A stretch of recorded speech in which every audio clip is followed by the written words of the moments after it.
तो हमने आपको एक्चुअली पिछले राउंड पे HTML के बारे में थोड़ा कुछ पूछा था, तो इस राउंड पे हम लोग एक्चुअली CSS के बारे में थोड़ा पूछेंगे, ठीक है ना?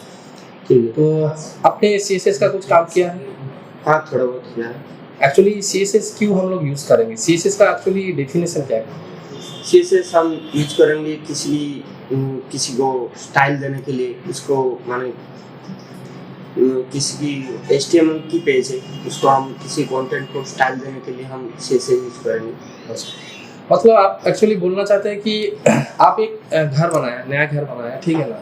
तो घर बनाने के टाइम में आप सीमेंट वाली और ईंट जो है उसको यूज़ करके आप एक स्ट्रक्चर बना दिया। हाँ। उसके बाद उसको नाइस लुकिंग करने के लिए आपको क्या करना पड़ता है? उसको पेंट करना पड़ता है। हाँ। तो CSS का काम एक्चुअली वही वही होता है। तो हमने HTML में एक स्ट्रक्चर, एक पेज का स्ट्रक्चर बना सकते हैं, बट उसको थोड़ा नाइस लुकिंग करने के लिए, आई कैचिंग करने के लिए तो हम लोग बेसिकली CSS का यूज़ करते हैं। हाँ। ठीक है, ठीक है। तो आपको इंटरनल CSS या एक्सटर्नल CSS के बारे में कुछ पता है? हाँ। मतलब CSS एक्चुअली हम लोग कैसे एक पेज में CSS को कैसे हम लोग यूज़ कर सकते हैं? एक पेज में मतलब एक आपके पास एक HTML पेज है, तो CSS को हम लोग उस HTML पेज में लेने के लिए, मतलब करने के लिए हम लोग कैसे, कौन सा टैग यूज़ करेंगे? स्टाइल टैग यूज करेंगे। अच्छा, उसको हम बोलते हैं इनलाइन CSS बोलते हैं।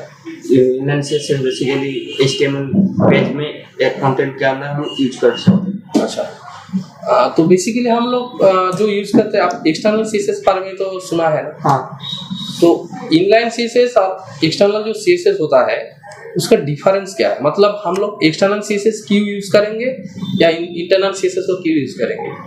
इनलाइन CSS हम एक पेज में काम कर सकते हैं, और एक्सटर्नल CSS जो है वो हम दूसरे पेज को कॉल कर सकते हैं। मतलब CSS पेज क्रिएट करके, फाइल क्रिएट करके उसमें हम HTML पेज में लिंक करके और हम कॉल करके उसमें CSS स्टाइल कर सकते हैं। नहीं, एक्चुअली आप जो बोलना चाहते हैं एक्चुअली एक्सटर्नल CSS क्या होता है, तो आपको एक ही CSS फाइल आप बना लिया है। हाँ। उस CSS फाइल को आप मल्टीपल पेज में कॉल कर सकते हैं। मतलब हाँ। उस CSS फाइल के अंदर में जो आपने स्टाइल डाला है उस स्टाइल को लेके आप किसी भी पेज में आप यूज कर सकते हैं। मतलब एक कॉमन पेज बना लिया है, कॉमन पेज को आप किसी पेज में यूज कर सकते हैं। हाँ। ठीक है ना?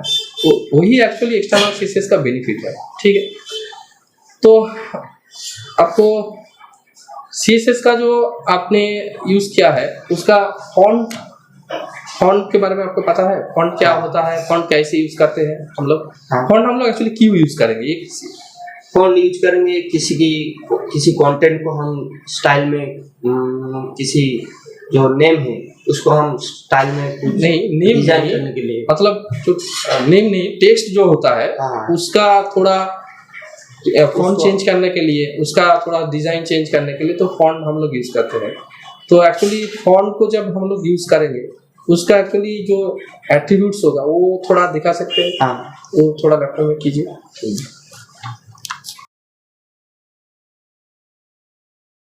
CSS में हम लोग फॉन्ट को यूज करेंगे तो उसके लिए क्या एट्रीब्यूट यूज करते हैं? Font family. अच्छा, उसके बाद हम लोग उसका क्या देते हैं? उसका फॉन्ट फैमिली का एक नेम देते हैं। ठीक है, ठीक है। अच्छा, ठीक है, छोड़िए, ठीक है। अच्छा, आपको मार्जिन या पैडिंग के बारे में कुछ सुना? मार्जिन पैडिंग क्या होता है? मार्जिन जो होता है, एक एलिमेंट और दूसरे एलिमेंट के बीच में जो स्पेस रहता है, गैप रहता है, उसको हम मार्जिन बोलते हैं। नहीं, गैप रहता नहीं, हम लोग गैप एक एलिमेंट से दूसरे एलिमेंट को गैप देने के लिए बेसिकली हम लोग मार्जिन को यूज करते हैं। हाँ। और पैडिंग क्या होता है? पैडिंग होता है एक एलिमेंट का अंदर जो कंटेंट होता है उसके बॉर्डर से और कंटेंट के बीच में जो गैप हम देते हैं उसको हम पैडिंग बोलते हैं। अच्छा, ठीक है, ठीक है। अच्छा, एक टेक्स्ट को कलर चेंज करने के लिए हम लोग क्या CSS का एट्रीब्यूट यूज करेंगे या प्रॉपर्टी यूज करेंगे? Colour attributes, colour property. अच्छा, ठीक है, ठीक है। अच्छा, जेड इंडेक्स क्या होता है? जेड इंडेक्स होता है किसी भी कंटेंट को हम उसको टॉप में लाना चाहते हैं तो उसको हम जेड इंडेक्स। मतलब आप क्या बोलना चाहते हैं? 3 टेक्स्ट है, एक टेक्स्ट को हम पहले लाना चाहते हैं, लास्ट टेक्स्ट को हम पहले लाना चाहते हैं। टेक्स्ट का ऊपर में वो ठीक ठाक काम करेगा नहीं करेगा, बट आप बोल सकते हो कि कोई एलिमेंट या आपके पास 3 डिप्स है, ठीक है, डिप एलिमेंट है, तो एक डिप का ऊपर में और एक डिप को लाना चाहते हैं तो तब हम लोग एक्चुअली जेड इंडेक्स यूज कर सकते हैं। मतलब एक एलिमेंट को दूसरे एलिमेंट के ऊपर लाना चाहते हैं तो हम लोग बेसिकली जेड इंडेक्स यूज करते हैं। वो एक्चुअली लेयर की तरह काम करता है, ठीक है ना। अच्छा, ग्रेडियंट क्या होता है, कि कितना टाइप का हम लोग ग्रेडियंट यूज करते हैं? 3 टाइप ग्रेडियंट्स यूज करते हैं। क्या क्या है? रेडियल ग्रेडियंट्स, कोनिक ग्रेडियंट्स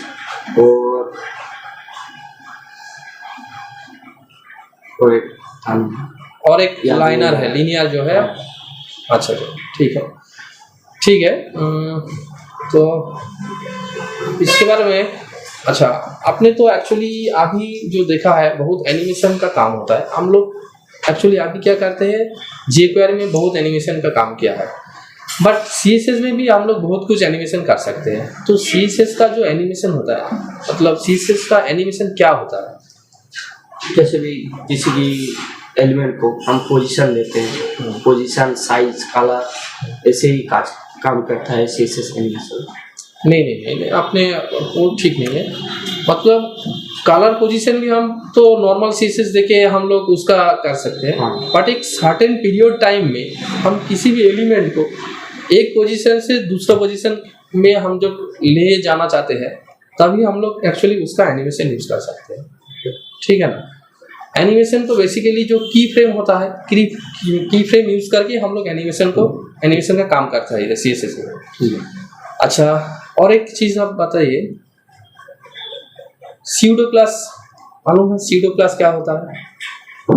अच्छा, स्यूडो क्लास क्या होता है, बेसिकली एक एलिमेंट जो है वो एलिमेंट का स्टाइल डिफाइन करने के लिए हम लोग स्यूडो क्लास यूज करते हैं, बट एक सर्टेन कंडीशन में हम लोग उसको यूज करेंगे। कैसे कंडीशन? अगर आपके पास एक टेक्स्ट बॉक्स है, ठीक है ना, वो टेक्स्ट बॉक्स का अभी डिफॉल्ट कंडीशन में डिफॉल्ट बिहेवियर में उसका कलर है रेड। आप क्या करना चाहते हैं, वो टेक्स्ट बॉक्स के ऊपर आप जब उसको फोकस करेंगे, मतलब आप कर्सर लेके उसको जब क्लिक करेंगे, आप चाह रहे हैं कि उसका जो बॉर्डर कलर है उसको चेंज करना चाहते हैं, ग्रीन करना चाहते हैं। वो जो फोकस जो है वही एक्चुअली उस एलिमेंट का स्यूडो क्लास होता है। तो हम लोग क्या करेंगे, उसका एक क्लास ले लेते हैं, इनपुट एलिमेंट का जो क्लास है उस क्लास को ले लेते हैं। उसके बाद हम लोग कोलोन देके हम लोग वो फोकस यूज करते हैं, तो वो फोकस हो गया उसका स्यूडो क्लास। तो उस फोकस जो स्टेट है उस स्टेट में हम लोग उसका ग्रीन कलर ऐड कर सकते हैं। तभी क्या होगा कि जब हम लोग वो इनपुट एलिमेंट जो है उसके ऊपर जब क्लिक करेंगे तब उसका बॉर्डर कलर चेंज हो जाएगा, ठीक है ना। अच्छा, CSS का आपको फुल फॉर्म पता है? CSS के बारे में तो इतना कुछ पूछ लिया, फुल फॉर्म क्या है इसको तो आपको जानना चाहिए ना। हाँ, CSS का फुल फॉर्म है कैस्केड स्टाइल शीट। ठीक है, हम लोग नेक्स्ट राउंड के फिर से हम लोग मिलेंगे। आपको थोड़ा एक्चुअली jQuery का भी राउंड एक होगा, jQuery जावास्क्रिप्ट का, क्योंकि आपको पता है एक्चुअली डिज़ाइन में आपको HTML भी जानना पड़ेगा, CSS भी जानना पड़ेगा और jQuery जावास्क्रिप्ट भी जरूरी है। क्योंकि jQuery जावास्क्रिप्ट छोड़ के आप डिज़ाइन का, आपको पहले जो बोला था मैंने कि एनिमेशन का जो काम होता है वो बेसिकली jQuery का ऊपर में ही होता है। हम लोग CSS यूज करते हैं बट jQuery में बहुत ईजी में हो जाता है। ठीक है, हम लोग नेक्स्ट टाइम में मिलते हैं। Thank you.